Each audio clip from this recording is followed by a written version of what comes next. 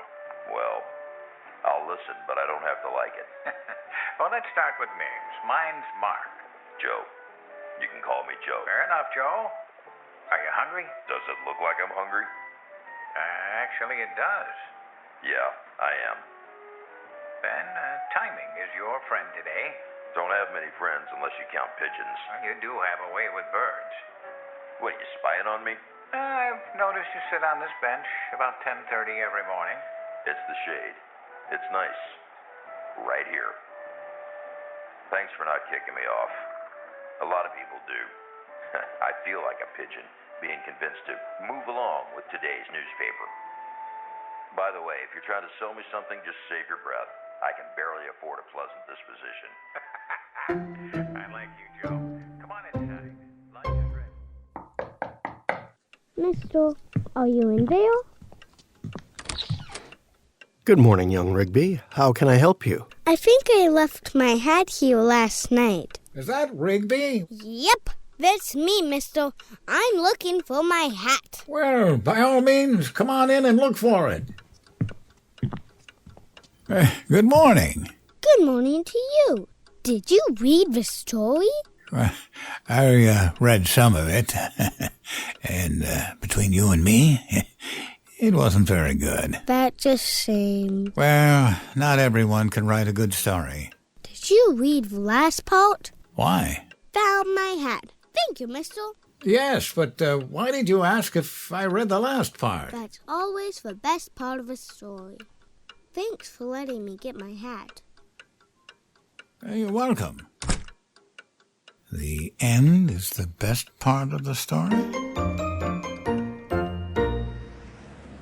Sit down.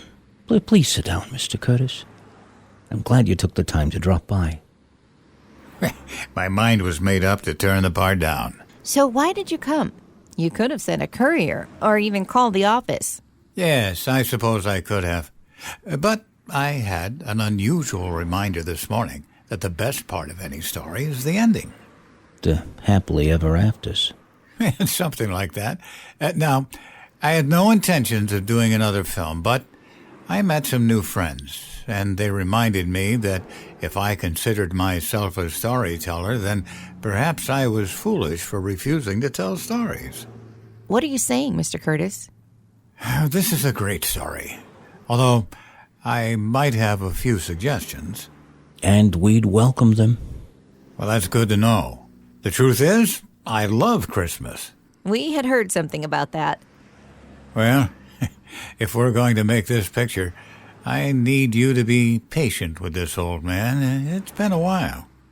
We think it's time for you to return. Filming starts soon, Mr. Curtis. But I better get my suggestions to you sooner rather than later. I look forward to it.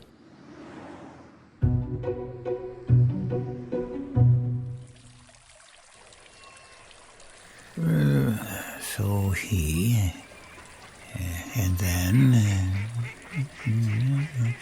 no vacancy. Busy. Mister, are you all right? Oh, just fine, Rigby. I'm working on learning to tell the story. You were right. The best part of the story is the ending. It's odd that I forgot that. So, do you remember? With your help, yes. Hello again. Chloe, how are you? Pretty good. Did I hear something about a story? How are things going? Did you come to a decision? Good. And I did. And? I will tell the story. Is this good news? Well, I thought so. Will you tell us the story? I will in just a moment. Can you keep a secret? I'm pretty good at it. I can't make any promises. Well, I'm an actor. I used to be in a lot of successful movies.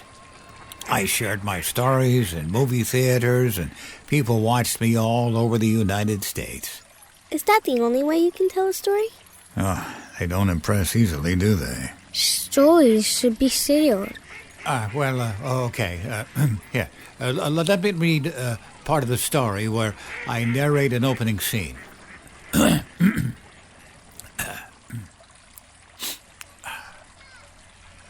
I ordered everything I thought we would need. We were told things would be busier than usual. They were. Oh, so it's a comedy. Do you think so, John? I wasn't sure if laughing was kind. No. It's a story told in the olden days. Well, I was just trying to sound like they might have sounded. Does the story take place in England? Well, no, it doesn't. Yeah, see what he means. Maybe something more normal. Here, let me try again, huh? Here we go.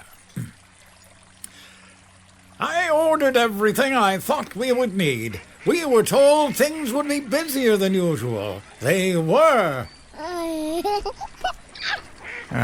What's the use? I am out of practice. Maybe I should tell the director I can't do this. From what I understand, acting is pretending to be someone that you're not. That's right.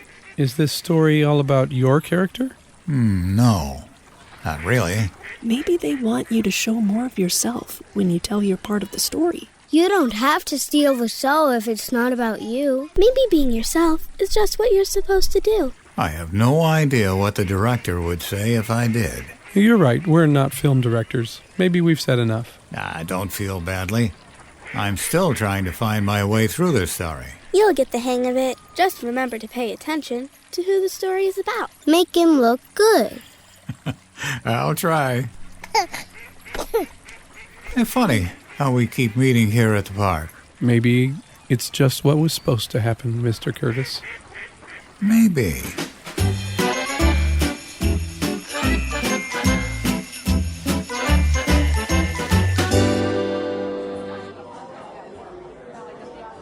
Are you ready, Mr. Curtis? I'm really quite nervous. It's been a long time. I know Mr. Winfield was very happy with the changes you suggested. I know it changes my role to more of a supporting cast member, but I was never really the star of this story. You are a good man, Mr. Curtis. All quiet on a set. Act 1, scene 1, take 1. Cue music. And action. I'd like to say it all started at my little inn in my tiny spot of the world, but the story started before that day. And I think of myself as a compassionate man, but there was simply no room. There were demands from every corner of the room. There was no argument that could be made. They ended a more difficult conversation. I couldn't ask other guests to give up their room, and I couldn't offer more than I had. The couple accepted my offer, and I have wished every day I had room for him. But we start our story here, in an unlikely palace for a king, but a perfect place for the God of every man to prove that his love would arrive humbly, and in all things unexpected, This baby surprised us all. Cut and print. Congratulations, Mr. Curtis.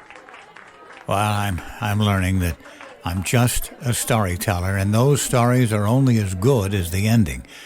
And this story has a great ending.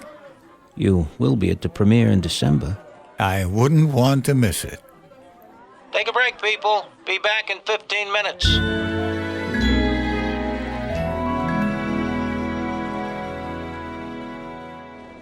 Thanks for asking me to join you, sir. You're the only close friend I have left, William. I'm an employee, sir. I know, but you've helped me for so long, even when I pushed everyone else away. You're welcome, sir.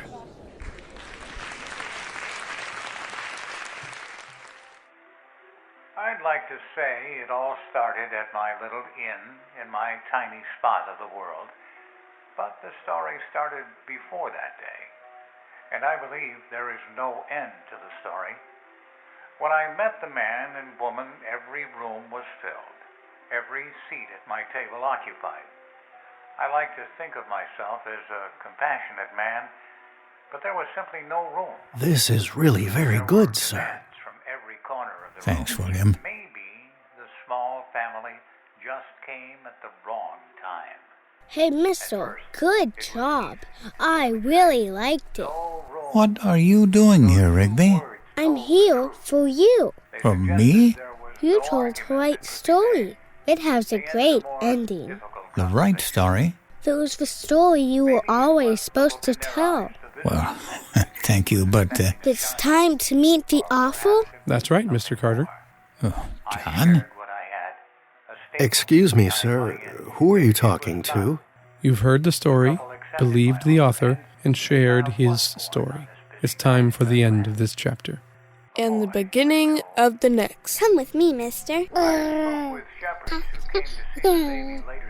Let's go home. A story of angels who came to tell them, "Fear not, for behold, I bring you good tidings of great joy, which shall be to all people.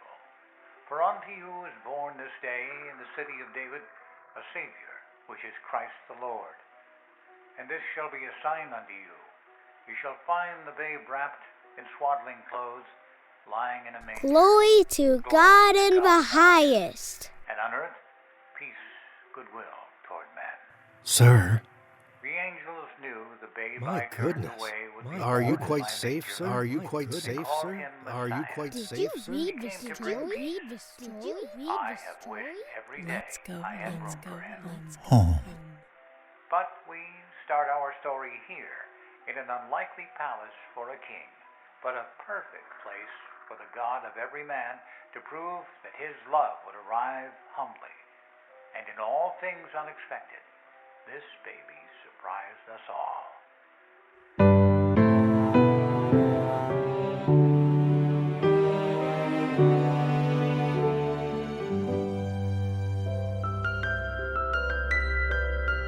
Sometimes a life's work is observed from a mantle where names are engraved in metal on cherished awards. But there are times when what is most remembered is a heart bent in the direction of love and kindness. Sometimes when men forget their reason for traveling the globe is to share the most meaningful stories. Sometimes those stories have nothing to do with us. It shouldn't come as a surprise when the best story of all has such a profound impact that it changes what's left of our lives. Better still is when we embrace that change and let it take us to the place we were always meant to be. That's the heart of the story writer to the heart of every storyteller. When this happens, the Christmas story comes to life.